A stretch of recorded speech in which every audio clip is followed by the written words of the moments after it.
আকস্মিক বন্যায় ফেনী, কুমিল্লা সহ দেশের ৮টি জেলায় 4,40,840টি পরিবার পানিবন্দী হয়ে পড়েছে। প্রায় ৩০ লাখ মানুষ ক্ষতিগ্রস্ত হয়েছেন। এই বিপর্যয়ে ১০ সদস্যের এক পরিবার ৩ দিন ধরে আটকা পড়ে আছে এক বাড়িতে। সঙ্গে আছে মাত্র ১ লিটার খাবার পানি।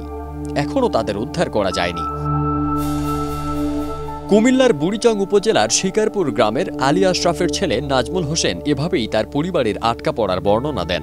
গত ২৪ আগস্ট সকাল পর্যন্ত পরিবারের সদস্যদের সঙ্গে যোগাযোগ করতে পেরেছেন জানিয়ে নাজমুল বলেন, গত ২২ আগস্ট রাত থেকে তার ভাই, বাবা মা সহ পরিবারের ১০ সদস্য তাদের বাড়ির ছাদে আটকে রয়েছেন।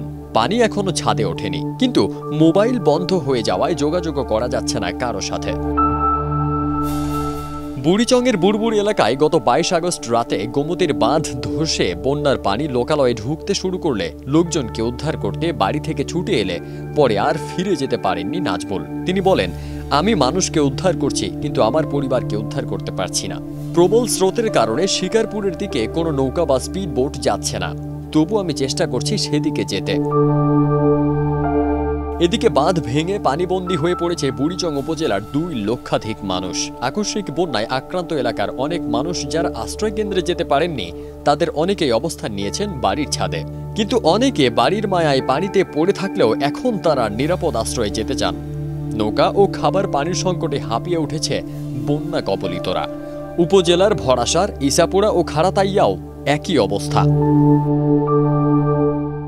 খোঁজ নিয়ে জানা যায়, কুমিল্লা বুড়িচং সড়কে অনেকে সহায়তা নিয়ে গেছেন, কিন্তু সড়কে বিভিন্ন স্থানে হাঁটু পানি হবার কারণে সারা দেশ থেকে যারা মাইক্রোবাস নিয়ে গেছেন তাদের ফেরত আসতে হচ্ছে প্রবল স্রোতের কারণে। এমনকি পানিতে স্বাভাবিকভাবে হাঁটাও যাচ্ছে না। ট্রাক্টর ও পিকআপ ভ্যান নিয়ে মূল সড়কে গিয়ে ত্রাণ দেওয়া হচ্ছে। যারা পিকআপ ভ্যানে নৌকা নিয়ে গেছেন তারা গ্রামের ভেতর থেকে লোকজনকে উদ্ধার করতে পারছেন। ফারদিন সানি, দেশ রূপান্তর।